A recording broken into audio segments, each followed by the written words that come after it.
regulated militia being necessary to the security of a free state, the right of the people to keep and bear arms shall not be infringed. Welcome to another edition of Bearing Arms, Cam and Company. My name is Cam Edwards. Glad you're with me on the program today. Hope you had a great weekend. I had a very good, long 3-day weekend. Spent most of Monday outside doing yard work because it is a beautiful fall spring where it's going to get cold again here in Virginia. But right now it's like 75 degrees. It was great. So made sure that my lawn, actually I didn't just make sure my lawnmower started. I actually had to mow some of the yard and was getting the garden plots ready. So yeah, it was a good day off with the exception of checking the news. Because when I did that, I saw that the Virginia General Assembly had given its final stamp of approval to a gun and magazine ban. So, Monday afternoon, I did do a little bit of work, able to connect with John Commerford, NRA ILA Executive Director, and ask him to come on the show today. I know that I said last Thursday we'll be talking with David Yamane from Wake Forest about this Bridging the Divide panel. We're going to push that off till tomorrow, but we'll talk with David then. I did want to talk with John today to get the latest on this gun and magazine ban bill in Virginia. And what NRA and other Second Amendment groups are planning in response to this legislation. It was a great conversation. Not a great topic, unfortunately, but a good conversation. Take a look and a listen. John, thanks so much for coming on the program. It's good to see you, sir.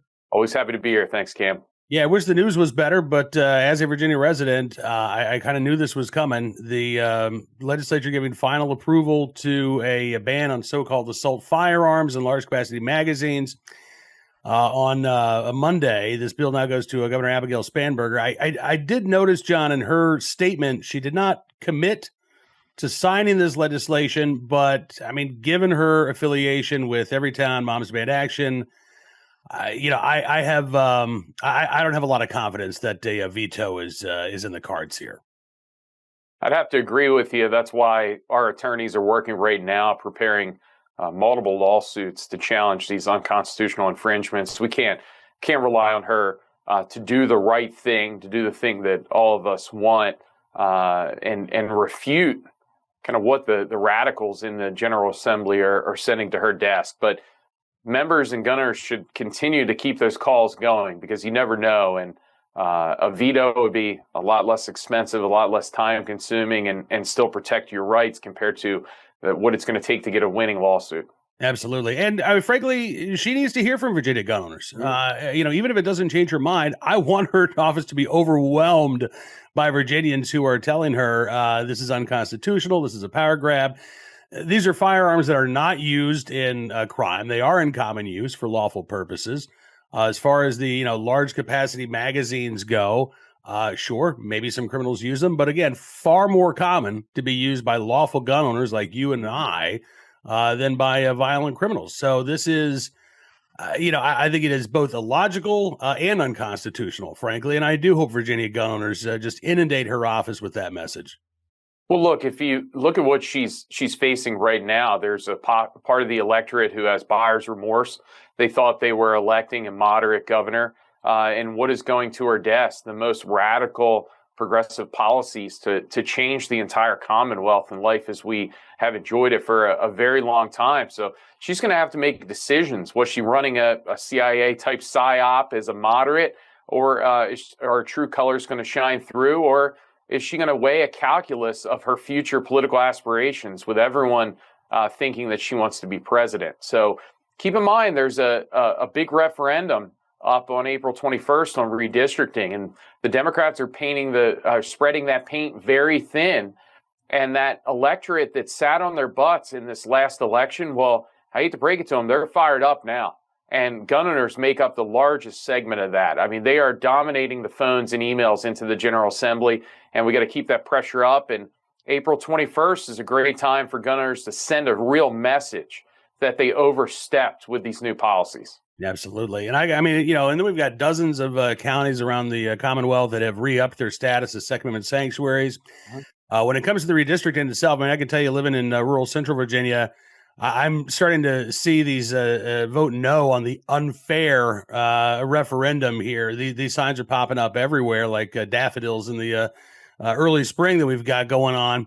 And this is a great time and a great opportunity to send that message. I hope that turnout is going to be incredibly high all across the state, but particularly, again, in those gun-owning areas, so that we can send that message and frankly, preserve the status quo when it comes to our congressional districts. I know that I don't know if NRA is going to be weighing in officially on that, but as a resident of the Commonwealth, I don't see how a 10-1 map is fair in any situation.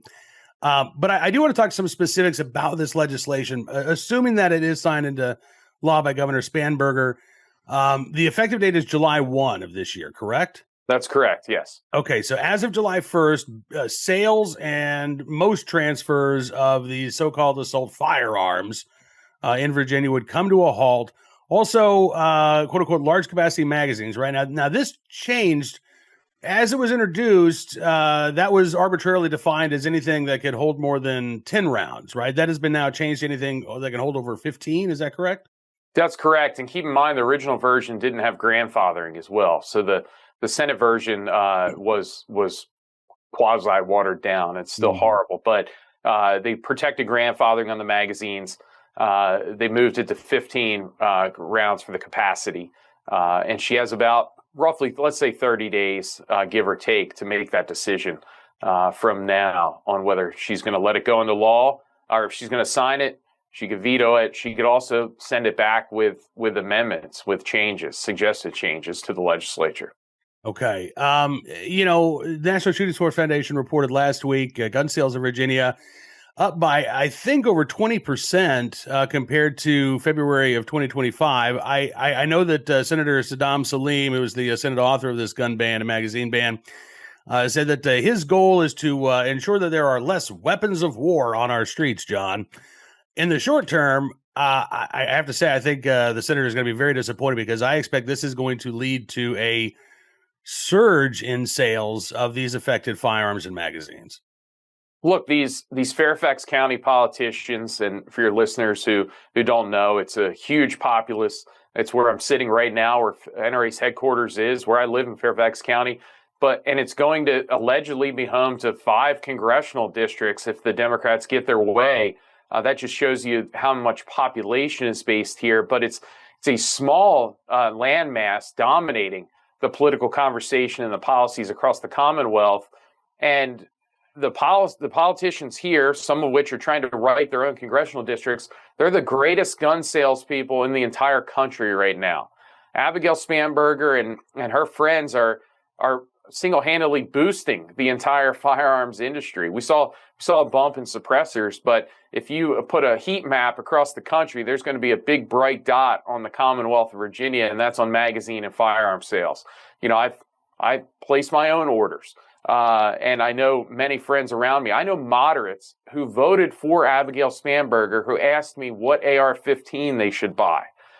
So tell me how that makes sense. Right. So they're fueling this industry, and it just shows it's all a show in Richmond. They're going to do anything they can to try to make your life more difficult because they just don't like what you believe in.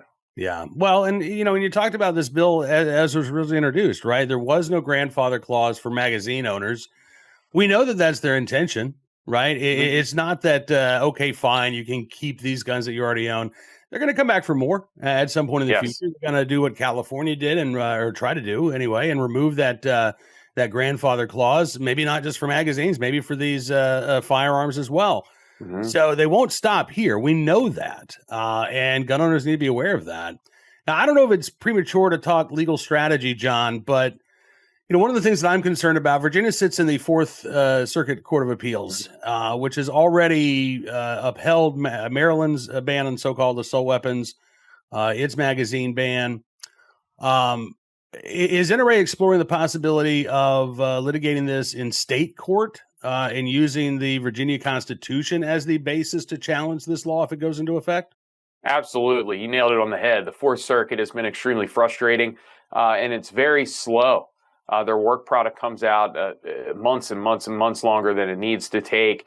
But we need, first, got to hit on the election. This is why we got to protect the U.S. Senate so we can continue those nominations and we can reshape the Fourth Circuit just like what we saw happen in the Third Circuit. And I think we're getting ready to see a a good win there on a hardware case, which will probably create a conflict with the Seventh Circuit and that hardware case. And as the listeners know, that's the kind of recipe du jour to get it to the Supreme Court, theoretically. And the court needs to take a hardware case. We are doing the definition of insanity by sending the same thing. We're going to keep doing that because at some point the right one will get there. But we're not just relying on the federal courts. We are going to attack this at the state level as well. The Virginia State Supreme Court leans conservative. The Constitution is strong on the issue, and we're not going to leave any challenges out there. We're going after this as hard as we can with various partners across the board on the Second Amendment side. So you're going to see state level challenge from us, maybe more than one. You're going to see federal level challenges with us and some of our friends as well. And we're going to go after those injunctions. We're going to try to get DOJ involved, particularly on the federal case, and make them pay for what they're trying to do in Richmond. You know, and I mean, just from the legal landscape, we've had that decision by the D.C. Court of Appeals. This is not the federal D.C. Circuit or Court of Appeals for the D.C. Circuit. This is the highest local court in the district. Last week ruled that D.C.'s magazine ban is unconstitutional. It was a great opinion. Honestly, it was very straightforward. It was very common sense. The judges in the majority noted that, you know, listen, these are magazines that are unquestionably in common use for lawful purposes.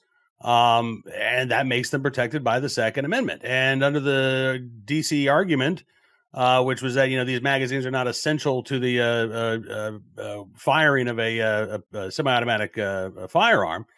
Not only could you limit magazines to, you know, 1 round, 2 rounds, you could ban detachable magazines altogether. In fact, they said you could ban semi-automatic firearms so long as muskets were around, right? This is where I think the anti-gunners want to take us. And I hope that the opinion from the D.C. Court of Appeals is on the Supreme Court's radar. But I think it also provides a very strong argument for us to make in challenging the gun and magazine ban that, again, I'm afraid is going to soon be signed into law by Governor Spanberger here. Yeah, look, I mean, it's an exciting time if you're into following Second Amendment legal policy and strategy, right? Look, we have the Hamani case in front of the Supreme Court. We have the Wolford case. Both, I think, knock on wood, I think are going to go the right direction. The Third Circuit's getting ready to send, hopefully, a true message to those anti-gun states in the Third Circuit on hardware.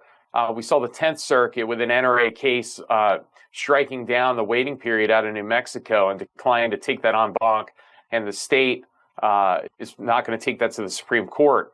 So that influenced policy there. I mean, if you looked at SB 17 on the gun ban that they were running, we had the anti-gun groups actually saying this went too far and it would lose in court. Yeah, because they know the 10th Circuit is not on their side.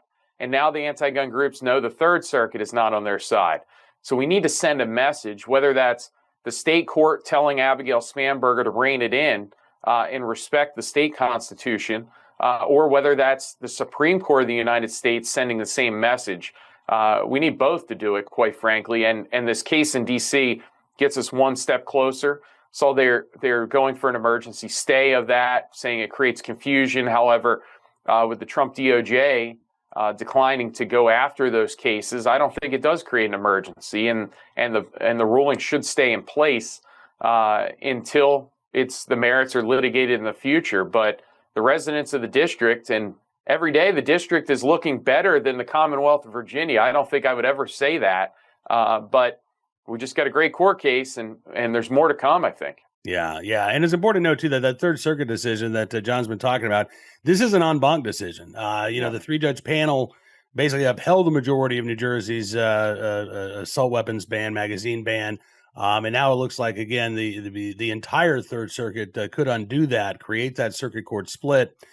We are waiting. That decision could come down any day. I mean, oral arguments were held last fall. So, every day I wake up, and that's one of the things that I check is just make sure that the Third Circuit hasn't done anything. I hope that they release that opinion soon.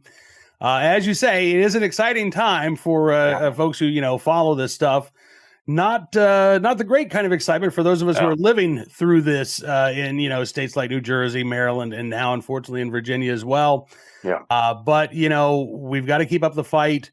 One of the best ways to do that is to get involved. And I would say, if you can support a group like the National Rifle Association, state level groups as well, they're taking the fight to these anti-gun politicians. And John, again, I really appreciate you carving out a couple of minutes today.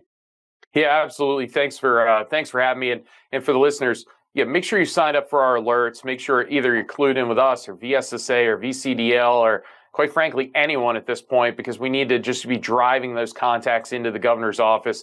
Make her hear from the constituents and taxpayers that she is the governor for now. Make those voices heard, because this is just for this year. They're going to come back next year too. So they need to hear from us and let them realize what they're trying to do. Yeah, and this is, by the way, just a small portion of the gun control agenda that's going to get to her desk. I mean, we've already seen storage mandates. We've seen, I believe, the permit to purchase measure died, thankfully, but I believe there are already like 3 bills that have gotten to her desk, and there are more that are probably going to get there as well, right? Yeah, gutting reciprocity. We know our wonderful quote unquote AG here in the Commonwealth. I'm sure he's going to really respect reciprocity once that bill comes in and allows him the opportunity to go in and basically gut that. We see the full-throated attack against the firearms industry is gone to her desk. That's not just, big firearm manufacturers. This is mom and pop gun shops. This is ranges. Anyone who sells firearms, ammunition, or accessories could be subject to the salvation of trial lawyers attacking them. And again, the trial lawyers really are the winners in that case, and the billionaire Bloomberg-funded gun control groups that are going to go after the industry. So we saw the 727, the ridiculous transportation bill is gone to her as well. So she has an opportunity to make some real decisions here and show some actual leadership and principal positions, but unfortunately, I don't have a lot of faith. That's why our lawyers are working at it as we speak. Yeah, you mentioned 727. I'm guessing that this is not the only the challenge to the anticipated semi-auto and magazine ban, not the only litigation that you guys are looking at. Well, you're exactly right. And look, and I kind of close with this. These are unserious people who are creating law in Richmond. You have conflicting language across different bills that potentially may be enacted into law. You have a senator talking about telescopes being attached to your big pistols. I mean, they're making a joke of your constitutional rights. They're making a joke of things that turn the most law-abiding segment of the populace into felons potentially overnight with after July 1. So it's a very serious thing. And if anybody's watching the videos coming out of Richmond, you see that the other side, they're making a joke of your freedoms, and it really is time to make sure your voice is heard. Absolutely. John Commerford, NRA ILA Executive Director, thank you so much for spending some time with us today, and look forward to doing this again soon. Thanks, Cam. Happy to be here. My thanks to John for joining us on the program, and we'll be paying very close attention to what's going on here. As I said, I don't have any expectation that Spanberger is going to veto this bill. I don't. But I do encourage every Virginia gun owner to contact her office, because I want her to know how widespread this opposition is. I don't care if you're a Republican, if you're an independent, if you're a Democrat, if you are opposed to banning commonly owned arms that are not used, by the way, in a large number of crimes, but are used for a variety of lawful purposes. Yes, I would encourage you, contact the governor's office, urge her to veto this legislation, stand up to her friends in the gun control lobby. Will it make a difference? Probably not, at least not with the Governor Spanberger, but who knows? It may influence some of her staffers. And more importantly, I think it should be known that the vast majority of contacts she receives about this bill, are in opposition to this legislation. All right, before we get to today's Armed Citizen story, our good deed of the day, and our recidivist report, let's talk about this for a second. From city streets to mountain trails, your gear should go wherever life takes you. That's why at Modern Rugged Leather, every bag is handcrafted from premium, responsibly sourced leather, designed to look sharp, last long, and tell a story of its own, including mine. Each stitch, each buckle, each strap reflecting timeless craftsmanship, and it's backed by a lifetime warranty. Because quality shouldn't quit when the adventure begins. So whether it's the boardroom or the back roads, Modern Rugged Leather helps you carry confidence every step of the way. Modern Rugged Leather, modern style, timeless durability, backed for life. Life takes you places. Make sure your gear keeps up. Shop the full collection and find yours today, maybe even one that looks just like mine, at modernrugged.com. Again, that is modernrugged.com.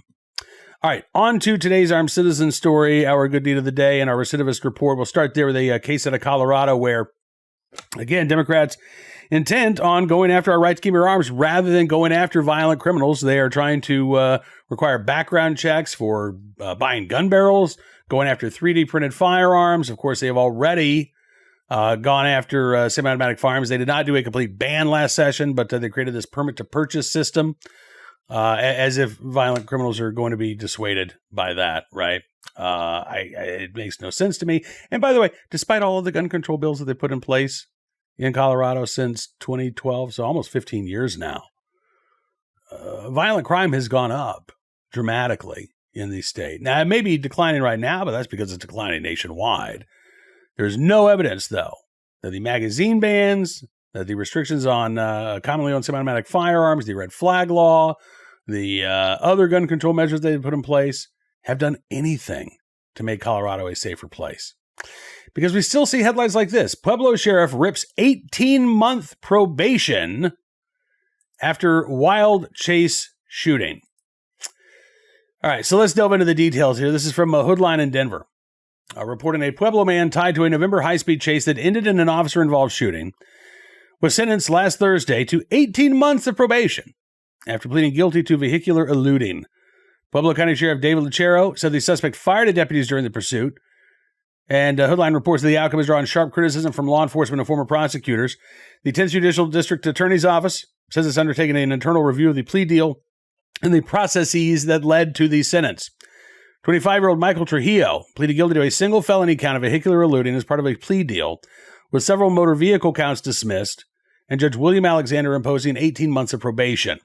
Court filings and reporting show that the plea did not include charges tied to the alleged shooting during the pursuit, which has prompted questions about why more serious counts were not brought. Sheriff Lucero called the results disheartening, said that the plea and the sentence, quote, raised real concerns about how serious crimes of this magnitude are being addressed in Pueblo, arguing that officers and the public were put at risk during the chase. Lucero said that deputies, state troopers, police officers from Monument, Colorado, who also responded, deserve a justice process that reflects the danger that they faced. The local DA's office acknowledged the sentence, said it's undertaken an internal review of the plea, as well as the process that led up to it, noting that the probation term was imposed by the judge and that a Class 5 felony, can carry up to 3 years of incarceration under Colorado law. They also said that the critical incident investigation by the 10th Judicial Critical Incident Response Team remains under review and could affect, quote, next steps. Okay, fine. Let's say this is they offer the plea deal, assuming that the judge would sentence the defendant to some term in prison. If you're a prosecutor, you have to know that a judge can depart from what you might think is appropriate, right? And offer that individual an even sweeter deal than what you have offered the defendant. The bottom line here is that there was enough evidence to bring this case to trial. Why it was not brought to trial, I think, is a very good question.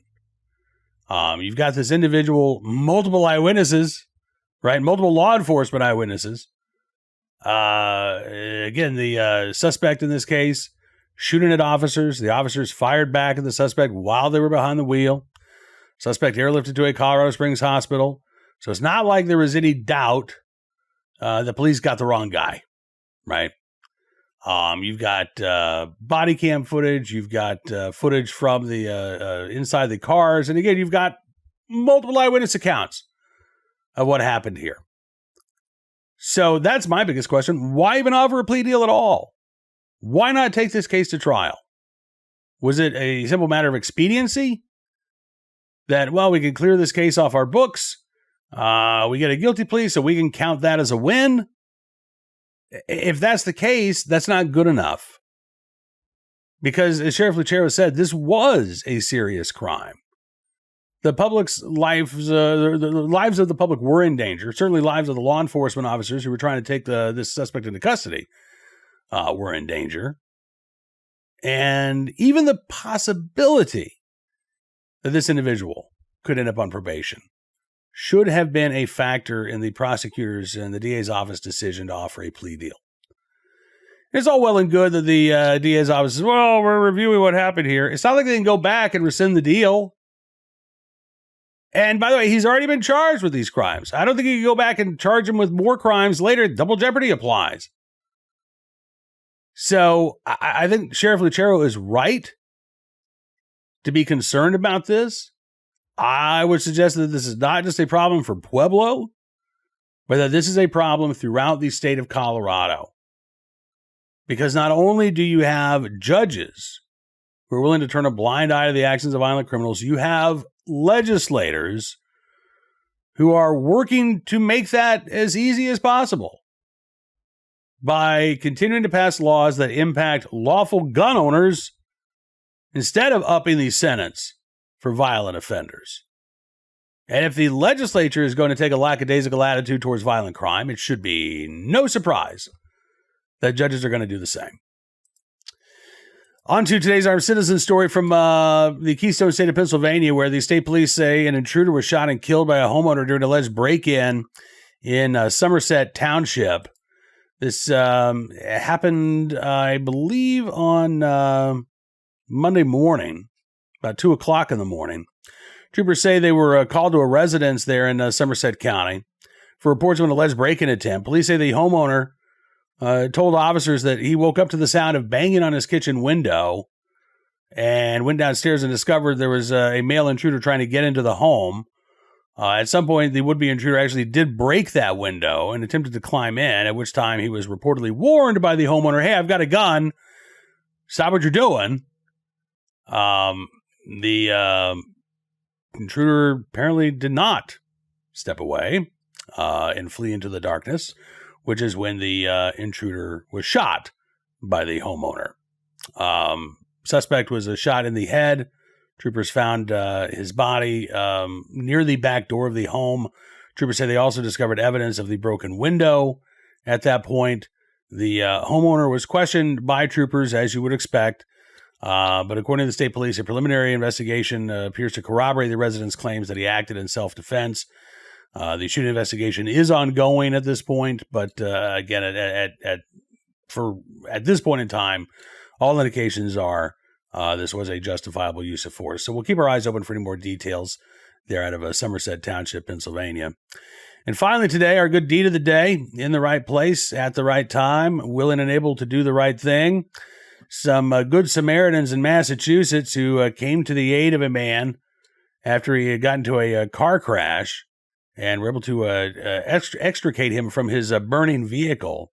This happened last month. Francis Leverone crashed his truck into a parked dump truck that was full of snow on Easton, in Easton, Massachusetts, a few weeks ago. A 78-year-old man says, I saw something down the street. I didn't think anything. And then as I got closer, I sneezed. He said, I must have pulled my hand down and the truck was right there. So Leverone slams into this dump truck, and then behind him, a 2024 Toyota Camry slams into Leverone's pickup truck. Both cars ended up catching on fire. Leverone, though, was trapped in his truck. His leg was dislocated as a result of that crash. He said, I was hurting. He says, I was trying to get out of the window. He said, they ended up breaking my window. They, in this case, two brothers who were just passing by, saw what had happened and stopped to help. There was also a Easton police officer who arrived on the scene, and all three of them helped pull Leverone out of his burning vehicle. Leverone said, I saw him getting under my arms. I guess one of the brothers got inside the truck trying to get my leg untangled so I could stretch it. He said, then they pulled me straight out. So they were able to carry Leverone away from the burning vehicles. He did suffer, besides the dislocated leg, a dislocated right hip, had a broken wrist. The 78-year-old is now recovering at a rehab facility. I guess the driver of that Toyota Camry, which was also ended up catching fire, I guess they were able to get themselves out of the vehicle because media reports don't say anything about the Good Samaritans helping that individual out. But Leverone said of his rescuers, God bless him. Said, even my wife wants to God bless him, that I survived. So, again, in the right place at the right time, willing and able to do the right thing. These anonymous brothers and the police officer in Easton, Massachusetts, coming to the aid of Francis Leverone in the right place at the right time, willing and able to do the right thing to save a stranger's life. We thank them for their very good deed. And that is going to do it for this edition of Bearing Arms Cam & Company. I want to thank you for being a part of the program as always. Looking forward to seeing you back here again tomorrow. We'll be talking with David Yamanet about this Bridging the Divide project, I guess is the best way to put it. I've written about it several times at Bearing Arms. Basically, a Tufts professor, Michael Siegel, put together this group comprised of gun owners, Second Amendment advocates, gun control advocates, and said, come up with some ideas that you think can reduce gun-related injuries or gun-involved crimes even in a way that gun owners could live with. What they came up with is a document that I think has some good ideas, has more ideas that I can't support, unfortunately. But I appreciate David agreeing to sit down and talk with me about this. So we're going to get into some of the areas that I find problematic. We're also going to talk about some of the things that I think, are good ideas, ways to reduce suicides, for example, that don't involve putting more laws on the books. So I can't recommend every policy initiative that they came up with. In fact, I don't think I can recommend or endorse the majority of them. But that doesn't mean that there isn't some bit of worthwhile proposals to take a look at.